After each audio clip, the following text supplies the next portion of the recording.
Iyi ni radiyo BBC Gahuzamiryango ivugira i Londres kuri metero 19, 25, 31 na 41 ku mirongo ya FM mu karere k'ibiyaga binini no kuri internet kuri bbcgahuza.com.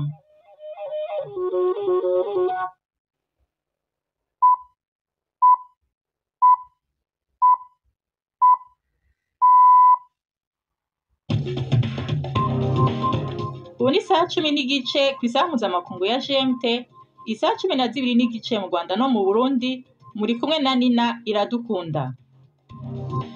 Nabahaye mwiriwe n'ikaze bakunzi ba BBC Gahuzamiryango, izi ni ingingo nkuru z'amakuru no musi kwa gatatu, itariki 22 z'ukwicumi mu 2025. Leta y'u Burundi yishuye ku myidogo y'uko iminsi yo kubika incungu itagihabwa ikibanza nk'ico yahorana. Leta y'u Burundi irasonera cyane kandi irubahiriza izo ncungu z'igihugu, gusa yindi buryo bwo kubibuka kugira ngo habemwo no kubahiriza cyane irari ryabo. Mu Burundi nyene ibibanza vyo kwakira no kuvura abagwayi korera bigiye kongerezwa kuko ico kiza kibandanya kurandagata. Mu Buganda habaye impanuka y'imodoka nyinshi yahitanye abantu barenga 40 kw'ibarabara rya Kampala Gulu.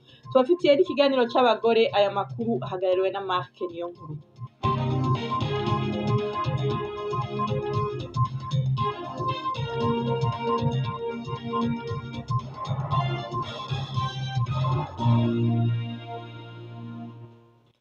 Idoni Davyo vyase ni mukanya Prudence Ndiyumva aje kudusomera hayavugwa kw'isi. Urukiko mpuzamahanga mpanabyaha rwatangaje ko Israel yanyuranyije n'inshingano zayo mu mategeko mpuzamahanga igihe yakumiraga inkunga igenewe abanyapalestine muri Gaza. Igihe urukiko rwatangaga umwanzuro ushingiye ku bitekerezo byarwo, rwavuze ko Israel nk'igihugu cyafashe ubugenzuzi bwa Gaza cyari gifite inshingano zo kwemera ko hatangwa uburyo bufasha inkunga kandi ko itagombaga gukoresha wavuze ko Israel yagombaga gukorana n'imiryango itanga inkunga yatanzwe na Loni irimo nka UNRWA. Uyu mwanzuro w'urukiko wari wasabwe n'akanama k'umuryango w'abibumbye nyuma y'uko Israel ihagarikiye UNRWA iyishinja gukorana na Hamas. Hagati aho inteko ishinga amategeko ya Israel yatoye ku majwi make yemeza umushinga w'itegeko watanzwe n'umudepite w'amatwara y'ubuhezanguni wemeza ubwigenge bwa Israel ku ntara ya West Bank. Iri tora rihuriranye n'urugendo rwa Vice Perezida wa Leta Zunze Ubumwe za Amerika JD Vance rugamije kuganira ku mugambi w'agahenge.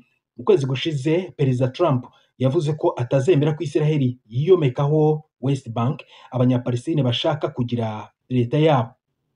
Ishyaka Likud rya Minisitiri w'Intebe Benjamin Netanyahu ntiryashyigikiye umushinga w'itegeko, ariko abandi bagize ihuriro ry'amashyaka ari ku butegetsi baritoye.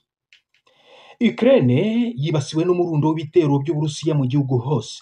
Byagabwe amasaha make gusa White House, ibiro by'umukuru wa Leta Zunze Ubumwe za Amerika, bimaze kuvuga ko guhura kwa Perezida Trump na Vladimir Putin ku nshuro ya kabiri byasubitswe. Inkuru ya John Sadworth uri Kyiv, muri yumva mu ijwi rya Chansara Bimana. Ibitero bikomeye by'Uburusiya vyabaye mu ijoro ryakeye vyahitanye abantu 7 harimwo abana 2 Kiev. Ibi nivyo bitero vya mbere ku mugwa mukuru kuva mu kwezi guheze. Hari n'ishure ry'imicuko ryatewe ibisasu mu gisagara ca Kharkiv bikomeretsa abantu bashika ku 26.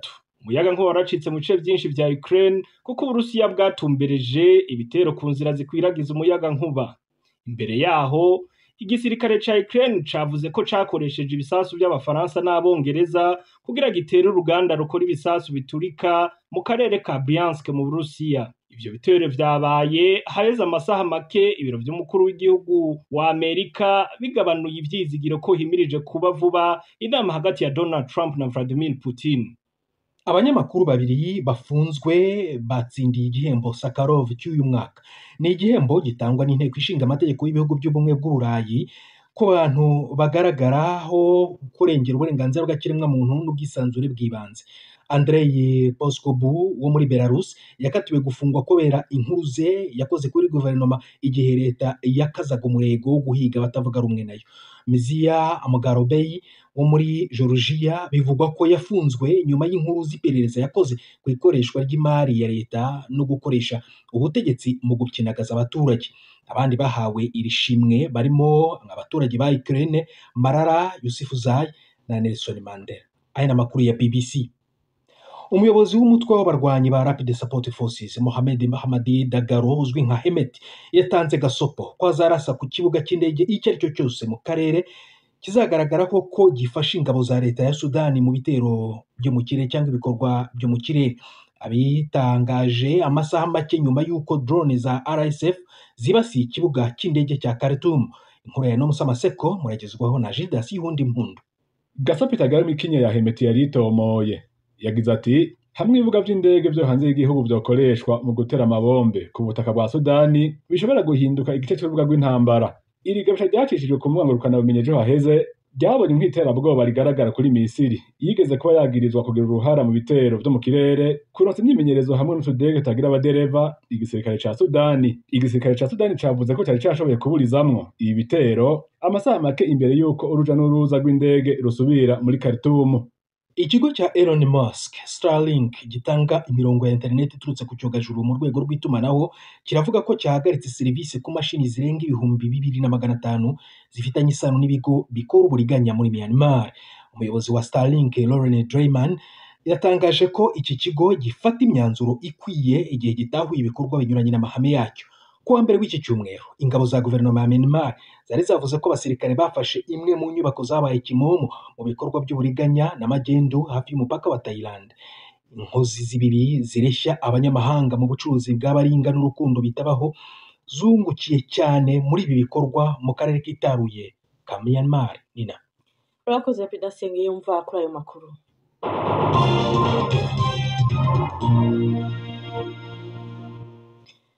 Amakuru ku buryo burambuye tuyahere mu Burundi. Ibibanza byo kwakira no kuvura abagwayi korera mu Burundi bigiye kongerezwa kuko ico kiza kibandanya kurandagata. Mu ndwi imwe abamaze gufatwa barenga 2,000 mu gihugu cyose. Ivyo vyatumye umutambukanyi w'umukuru w'igihugu ahaguruka atanga isekeza ryo guhimiriza abantu kurushiriza kugwanya ico kiza. Gushika ubu bivugwa ko kimaze guhitana abantu 6. Ni inkuru ya Patrick Waso i Bujumbura. Leta y'u Burundi irasonera cyane kandi irubahiriza izo njungu z'igihugu, ari nacyo gituma iyi minsi twibuka izo njungu z'igihugu. Muradutunga inkuru twasavye siyo iyo baduhaye, reka ndabasubiriremo. Tugarutse ku nkuru y'ejo aho mu Burundi bibutse ku nshuro ya 32 Perezida Melchior Ndadaye incungu ya demokrasi yishwe mu 1993 hamwe n'abandi mu bo bakorana. Harabaye imyidogo yuko uwo musi utahawe ikibanza nk'ico wahorana. Kimwe mu vyafatiwe ko nuko abo mu nzego z'igihugu harimwo n'umukuru w'igihugu bazindutse kare bakagenda ukwabo kunamira abo bahisi, abo mu miryango y'ababuze nabo bakagenda ukwabo bavuye mu misa kandi kare bose bari kumwe mu biringo byose by'ugo rubanza. Abagendanye na Perezida Melchior Ndadaye bavuga ko iyo ngendo isa nkaho leta ifite intumbero yo kuzimanganya iminsi yo kwibuka icungu. Navuganye na Jerome Niyonzima umunyamabanga mukuru n'umuvugizi wa leta y'u Burundi, ntangura ndamubaza ico avuga ko bayibona gutyo. Leta y'u Burundi irasonera cyane kandi irubahiriza izo njungu z'igihugu, ari nacyo gituma iyi minsi twibuka izo njungu z'igihugu, izo njungu za demokrasi iguma ari iminsi y'akaruhuko, no kugira ngo abarundi bose bashobore kwidegemvya mu kwibuka izo njungu. Gusa leta y'u Burundi yahindi uburyo bwo kubibuka kugira ngo habemwo no kubahiriza cyane cyane iragi ryabo. Tubibuka rero mu biringo bibiri, hari igisabisho cyo kubibuka hamwe n'ikiringo rero cyo gushira ingori z'amashurwe ku ntatemwa zabo, twongera twumviriza amajambo bashikirije igihe batsinda. Mugabo rero twaje duhimiriza abarundi uca baza ku kivi nk'uko nabo barize bigura Burundi bavuga yuko ibikorwa ari byo vyoja imbere. Umuyano mbere yo gutsimbataza rero demokrasi ishingiye ku bikorwa tuvuga tuti abantu nibibuke mu gatondo ka kare, hanyuma bashiraho ingori z'amashurwe bashireko, hanyuma tuje mu misa tubibuke tubasabire, hanyuma igihugu gice kijya ku mirimo kugira ngo tubibuke turangura ibikorwa by'iterambere. Rero hari abo usanga bamwe bibaza ngo tugire bya bintu bya kera byo gufata ikonje ryo kwicara tukiriga twicaye ku kibuga. mugabo ni intumbero gusa yahindutse kugira ngo cyane cyane imigera ryabo badusigiye cyo gutsimbataza demokarasi yamira mu bikorwa by'iterambere ariyo bisha imbere. Ko mwahora mukorera uwo mugigwa hamwe mugatangurira rimwe mugahereza rimwe, vyagenze gute ngo inzego za leta n'abandi bubaho babikora ukwabo, hanyuma abaryango inshuti n'umugambwe w'abahisi babikora ukwabo bidoze bavuga ko bisa nk'ari ugushaka kuzimanganya iminsi yo kwiga incungu z'Uburundi? Bivuga kwiki ni ukutaratahura iyo ntumbero nshasha twabihaye kugira ngo dutsimbataze demokarasi ishingiye ku bikorwa by'iterambere. Umukuru w'igihugu n'izindi nzego zose zo hejuru n'abandi bubaha bose bo muri rya nzego bazinduka mu gaturuturu ka kare kugira ngo bashire izo ngori z'amashurwe kunatemwa kugira ngo bibuke, mugabo kandi babikora mu gatondo ka kare cyane kugira ngo tuje mu misa twese. Ariko twasanze iya ntumbero ya kera yo gutonda umurongo tuvuye mu misa twese ugatonda gushirako amashurwe vyatwara umwanya munini cyane kandi utanakenewe, umwanya mbere usanga utesheje abantu kuja kubandanya ku mirimo. Ariko ubu niho bitunganijwe neza nuko batarabimenyera, burya umuhini mushasha uracabatera amababa. Mbega iyo mutegura imanza zo kwibuka muhora mubimenyesha imiryango y'amaraso na politiki? Hariho ikintu abantu bataratahura kumbure bazoza baratahura buke buke, nuko Perezida Ndadaye burya ntacikirirwa Frodebu cyane ngo yitirirwe umuryango wiwe. Perezida Ndadaye ni uw'igihugu. Iyo rero urubanza rwa Repubulika rugategurwa na Repubulika, hanyuma kandi iyo bageze rero gutumira niho baca babatumira bakabaha n'urutonde rw'ingene umwanya bazoza gushirako ingori z'amashurwe kugira ntihabe uwo musubikano. Uwo yari Jerome Niyonzima, umuvugizi wa leta y'u Burundi. Muradutunga ku kagurane mu buhinga bw'ivyuma twari twagize mu kanya. Tugaruke kuri ya nkuru yo mu Burundi nyene, aho ibibanza vyo kwakira no kuvura abagwayi korera bigiye kongerezwa kuko ico kiza kibandanya kurandagata.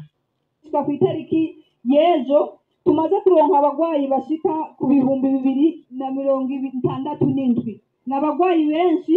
Uwo ni muganga Nkengurutse Liliane ajeje indwara z'ibiza mu bushikiranganji bw'amagara y'abantu, yariko aratanga ibitigiri bishasha vya kolera mu Burundi.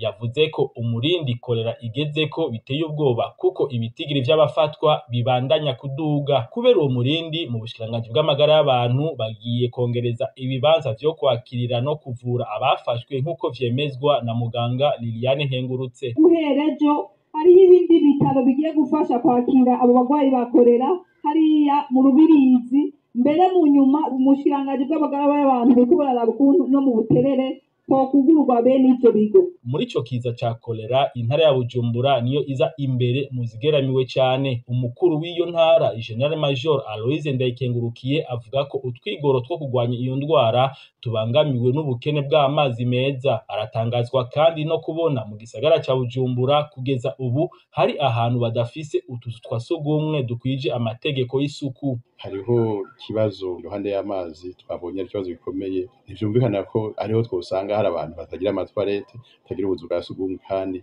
ari ahantu hari abantu basirimu. Twasavye no mu ntwaro dusubire tubwire abajejwe intwaro, abanyuma kumwe abakuru b'amakaritiye kugira barabe ko ata rugo na rumwe rutagira twarete. Aho bazosanga hatari akazu ka sugumwe amategeko akurikizwe, kuko uyu azoba ariko aragwanya umugambi w'igihugu wo kurwanya iki kiza ca kolera. Urumva uwohe ntabataniye n'umwasi w'igihugu. Umutambukanyi w'umukuru w'igihugu Angeline Ndayishimiye ahamagara umwe wese kugira isuku ahaba, agatera kamo abatware gushishikariza abo barongoye kugira isuku. Reka rero duhagurukire rimwe twese turwanye ico kiza ca kolera.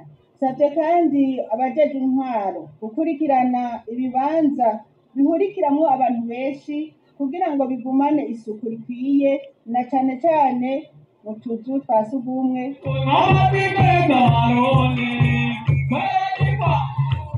Mu gihe indwara ya kolera imaze imyaka irenga 45 ivugwa mu Burundi, igisata cyo kugwanya indwara mu ishirahamwe rya Afrika gihaye ihangiro ko hogera mu mwaka wa 2030, ni kuvuga mu myaka 5 kolera yoba itakivugwa mu Burundi.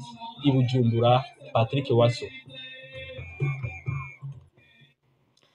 Urakoze Patrick Waso, inkuru yawe dushikanye ku saa 11:44 muri studio za BBC London, saa 12:44 nyene mu Rwanda no mu Burundi. Amakuru yacu arabandanya nyuma y'akaruhuko gato.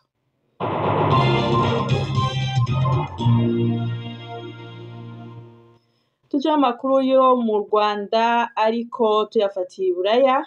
Mu rubanza rw'urujurire mu rukiko rwa Rwanda i Paris mu Bufaransa, abunganira mu mategeko Sostene Munyemana, umunyarwanda w'imyaka 70, basabye ko yezwa ku vyaha vya jenoside yagirizwa.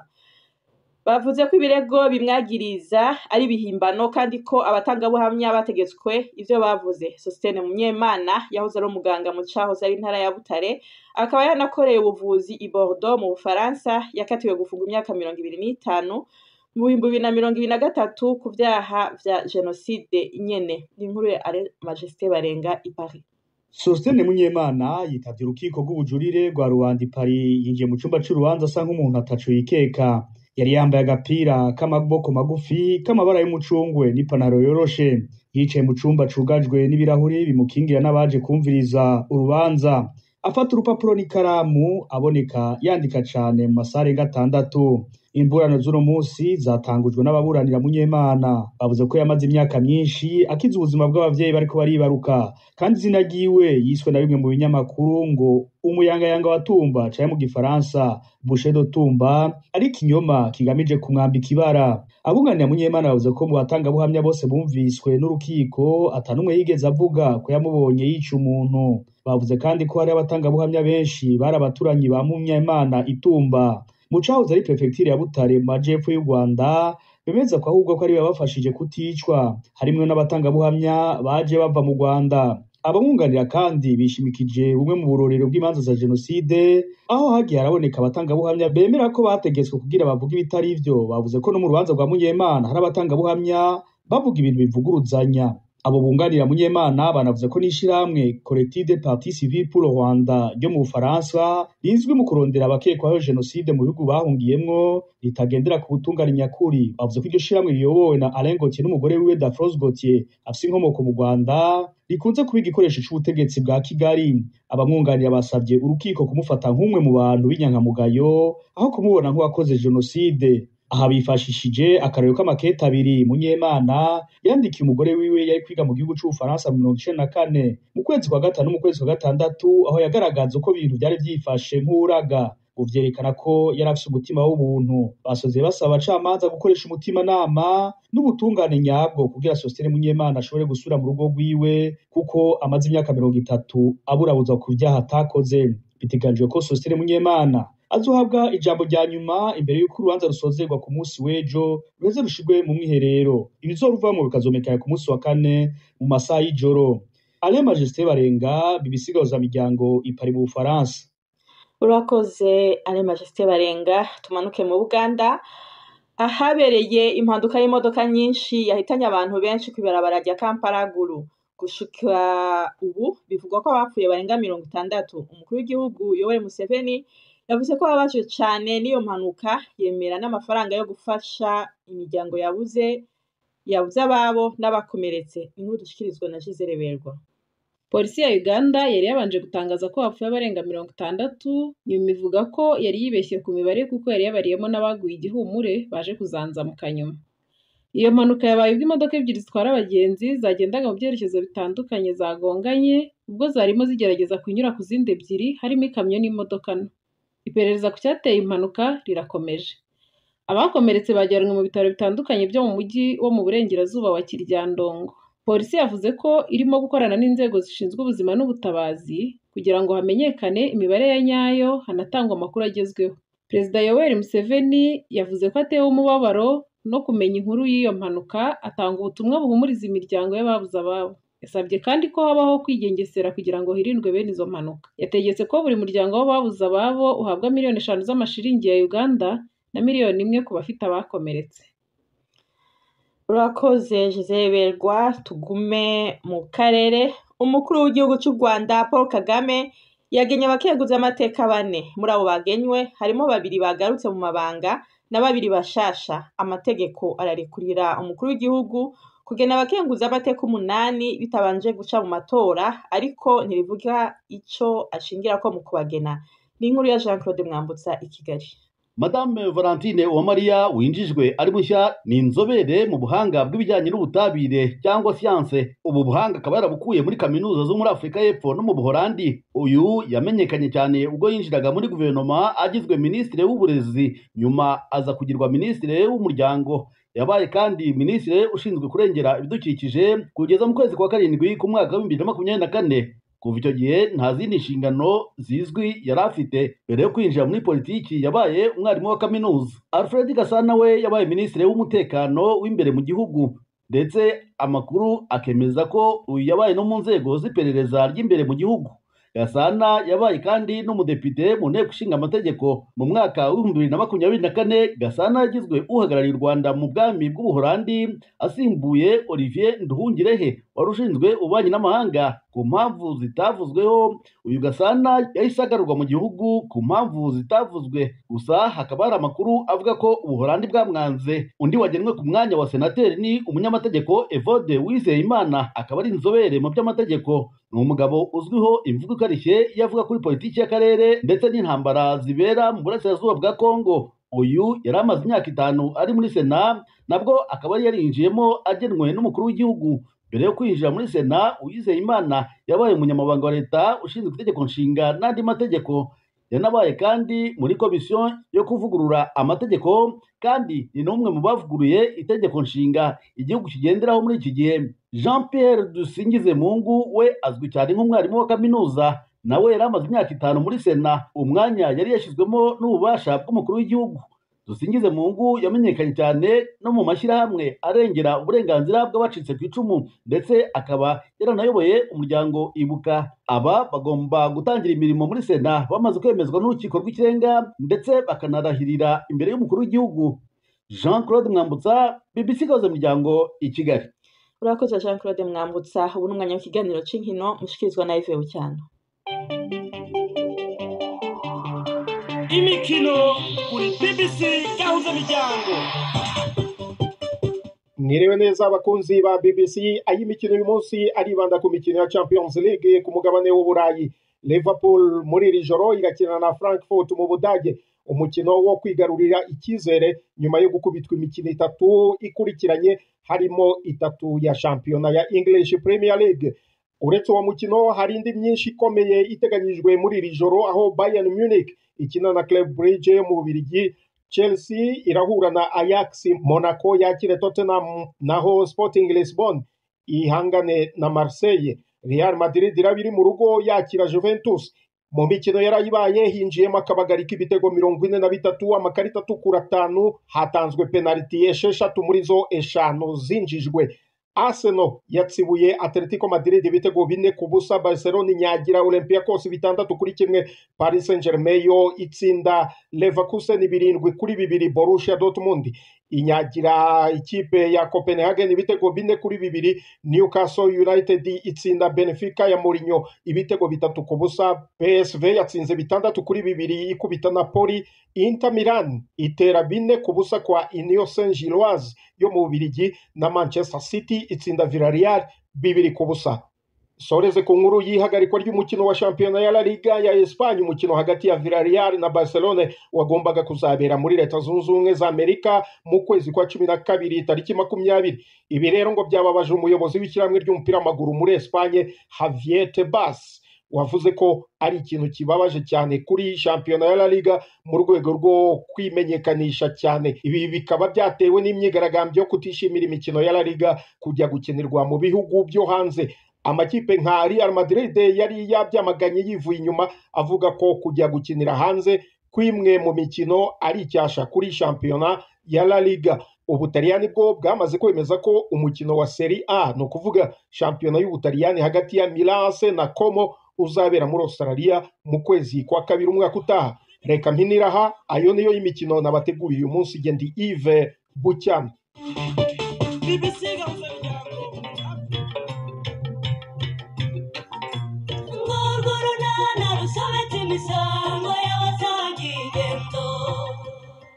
mu kiganiro unane cyo kuri uyu wa kane twabateguriye ngewe ndabizi neza ko uwo mugore atwite atari njye wayimuteye ariko yakiriye uwo mugabo we rwose abana n'abawe kandi bazavukira mu rugo rwawe. Erega iyo umugore n'umugabo babana nicyo gihamya cya mbere cyemeza ko umwana uvukiye muri urwo rugo aba ari uwabo, sibyo se?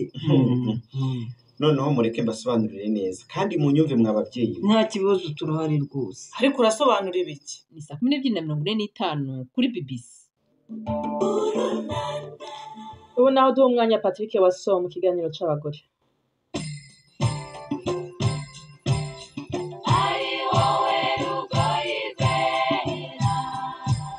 ndabaramukije nongera ndabaha n'ikaze muri iki kiganiro c'abakenyezi cyo kuri uyu wa gatatu itariki 15 ukwezi kwa 10 umwaka wa 2025.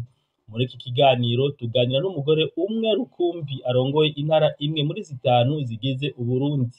Denise Ndaruhekere arongoye intara yagutse ya Buhumuza. uyu mufasoni ninde? yatanguye gute ivyo bikorwa vya politiki? afatanya gute ako kazi no kwitwararika ivy'urugo rwiwe? inyishu muri iki kiganiro mwateguriwe kandi mushikirizwa na Patrick Waso. atangura tubwira uwo ari we. Denise Ndaruhekere ni jewe, nkaba ndamutswa intara ya Buhumuza uyu munsi guhera ku itariki 3 z'ukwezi kw'indwi ku mwaka wa 2025. jewe rero natanguye kuja mu bijanye n'intwaro hari muri 2014 ku itariki 14 z'ukwezi kwa gatatu, aho umukuru w'igihugu yangena kuba umuhanuzi wa buramatari w'intara ya Muyinga yajejwe ivy'imibano, inkino n'imico kama.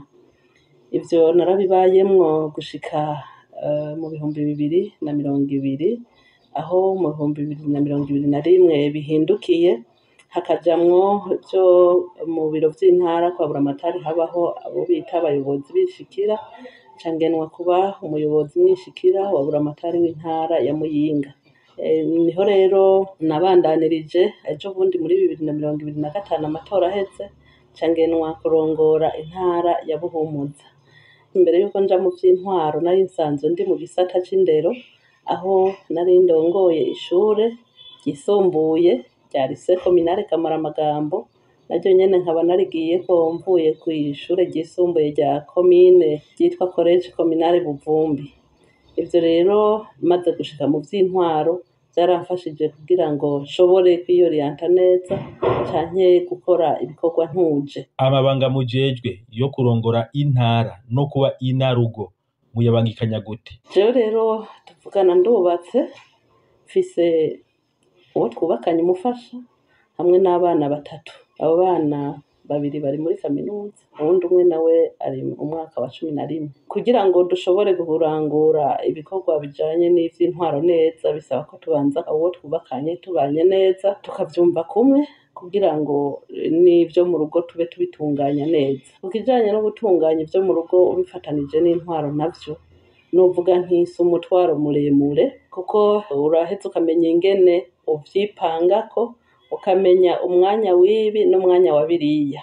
hanyuma ikindi kiba gikenewe no kwama turiko turagiriranira ibiganiro n'uwo twubakanye, ivyo mba mfise nk'amaprograme nkabimubwira, ivyihutirwa nkabimubwira, ibisaba ko nja ahandi hantu nkabimubwira, kugira ngo nawe yumve yuko hari ivyo ingene aba aranyunganira, n'abandi kandi dusanzwe tubana muhira bashobora kuba baranyunganira umwanya mba ntahari. ingingo mufata nka buramatari w'umukenyezi mubona abagabo bayikurikiza vyoroshe? barazubahiriza kandi bategerezwa kuzubahiriza, kuko batazubahirije ntiboba bagagaye jewe, boba bagaye uwantumye nawe ni nyene ishubahira umukuru w'igihugu. niyihe manuro mwoha abigeme kugira ngo nabo nyene bazoshobora gushikira ibibanza bifatirwamo ingingo? nk'impanuro noca ntanga ku bakiri bato, rwaruka rw'abigeme, n'impanuro zibahamagarira kwiga. hari igihe ushobora kurondera umuntu afise profile runaka, mugabo ugasanga nturiko uramuronka vyoroshe, bivanye n'uko kuntu urwaruka rw'ubu rudahurumbira amashure ngo biga amashure maremare. ikiganiro c'abakenyezi c'uyu munsi kigarukiye ngaha, naho ubutaha.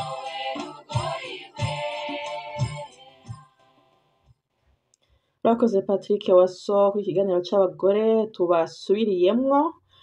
amakuru no munsi yagarukiye ngaha ku batashoboye kuyakurikirana marashobora kuyaronka ku rubuga rwacu rwa Facebook ariko BBC News Gahuza canke ku rubuga rwacu rwa internet ariko bbcgahuza.com